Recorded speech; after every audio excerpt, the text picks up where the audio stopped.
The key to success with your puppy is actively setting your puppy up for success. So dogs learn when they succeed.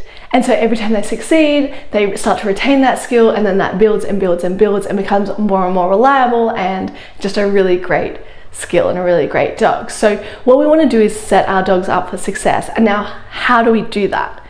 The first thing is always making it as achievable as possible. So picking a environment with less distractions first and building and proofing your skill there. So that would be at home, and then in your backyard, and then try in your front yard, and then a quiet park, and then so on and so on. And you would build, and your goal is success. So if you're doing a really great successful in your session and you've achieved your goal, you would practice there a few times to make sure that it's not a fluke. So you would make sure that they are able to do that skill for a variety of days when they're in different moods and had different stimulation and things throughout the day. And then you would move to the next location. So the first thing is picking your locations and the environment that you're in for success. The second part of setting your dog up for success is making sure that you are working at constantly leveling up your skill set. So for dogs, whatever your skill set is at home in the easiest situation, that is the highest level that they can achieve.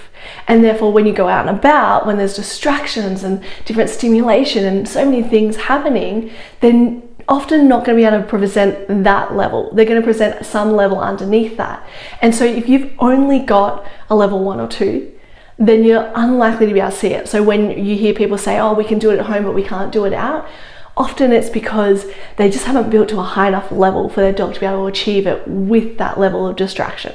So we want to consistently look at building to higher levels. When we're looking at higher levels of skills, it's adding in duration, distance, and distractions, and you add those over time and build up. And then the third thing to guarantee success is to make sure that you are a reliable reward source. So you need to have created value with you, and you need to have created the background of that. When we do the things that you would like, there is some sort of reward from that for your puppy, and it needs to be reliable. And this is why it's really important that if you're using treats, that you're using high value, even at home where it's easy, because you are setting the foundations there for what your dog can expect when they go out and about. So make sure you are setting a reliable reward system. So there's always rewards, they're always high value, remembering that rewards can be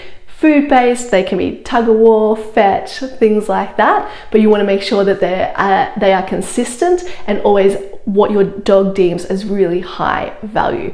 So that is how we set up for success. Good luck.